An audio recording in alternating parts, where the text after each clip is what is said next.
میں نے تو انہیں نہیں دیکھا۔ ہمارے گاؤں کے حکیم صاحب جو خود بھی فوت ہو گئے ہیں، وہ مجھے بتایا کرتے تھے کہ میرے نانا چٹکی بجاتے اور ساتھ صوفیانہ کلام پڑھتے۔ میری نانی زینب کی قبر گاؤں کے قبرستان میں ہے، مگر پتہ نہیں کس جگہ ہے۔ میری والدہ کہتی ہیں کہ زمانے کہ ایسے کہ پتہ نہیں چل سکتا اب۔ میری نانی ہی امی کے خواب میں آئی تھیں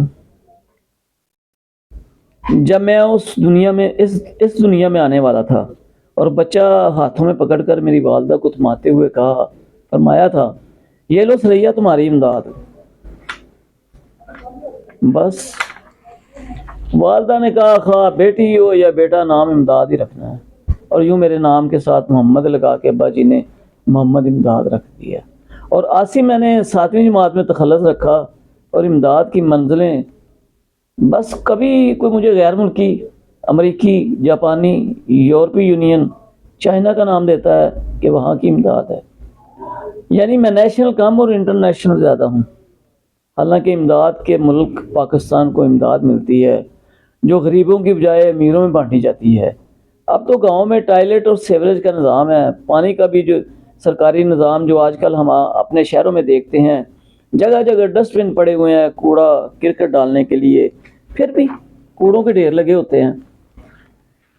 بڑے بڑے شہروں سنا ہے کہ محمد یوسف بھٹی صاحب کے ایک پوسٹ میں نے دیکھا ہے کہ بن باجوہ کو ماڈل ولیج کا درجہ دینے لگے ہیں، اور اس کی کافی بہتری ہوگی۔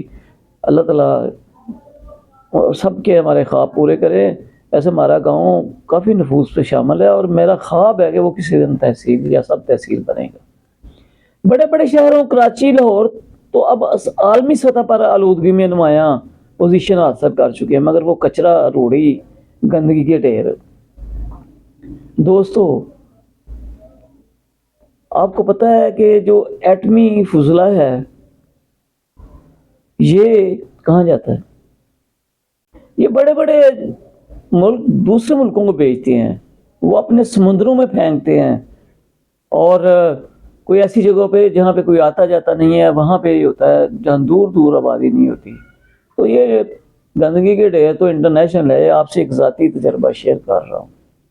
مجھے ٹوائلٹ میں مقدس نام اور اسلامی نکات یاد آتے ہیں، حالانکہ میں یہ دعا پڑھ کے جاتا ہوں سطر کھولنے سے پہلے، اللہم انی اعوذ بک من الخبث والخبائث، اے اللہ میں ناپاک جنوں اور جننیوں سے تیری پناہ میں آتا ہوں، آمین۔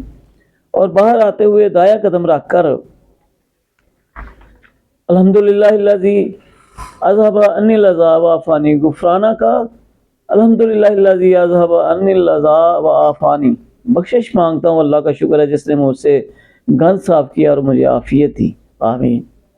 یہی بات میں نے ایک بزرگ سے کہی، فرمانے لگے، القابس، اللہ تعالیٰ کا صفاتی نام 7 دفعہ پڑھ کے لیٹرین جایا کرو۔ ایک بندہ خدا درویش مست نے تو مجھے چکنا کر دیا، میرے ہوش اڑا دیے۔ پروفیسر رفیق احمد صاحب گجر خان والے، کہ یہ گند وہ ہے جو تم اپنے پیٹ میں لیے ہر وقت پھرتے ہو۔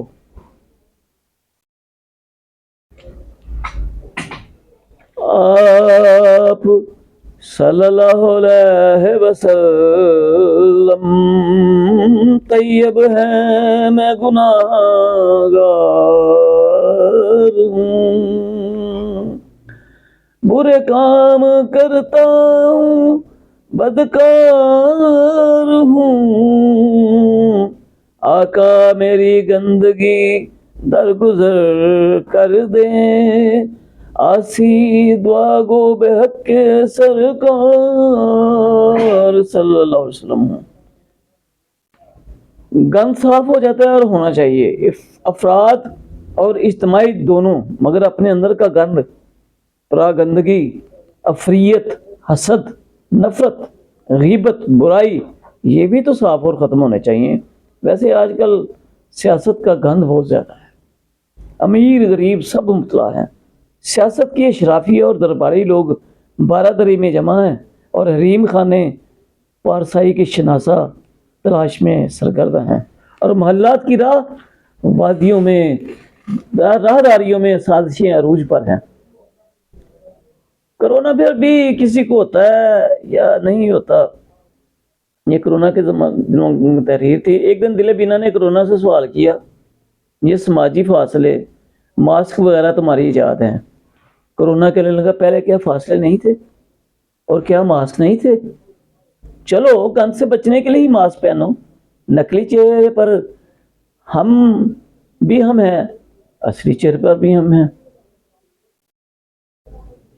Thank you.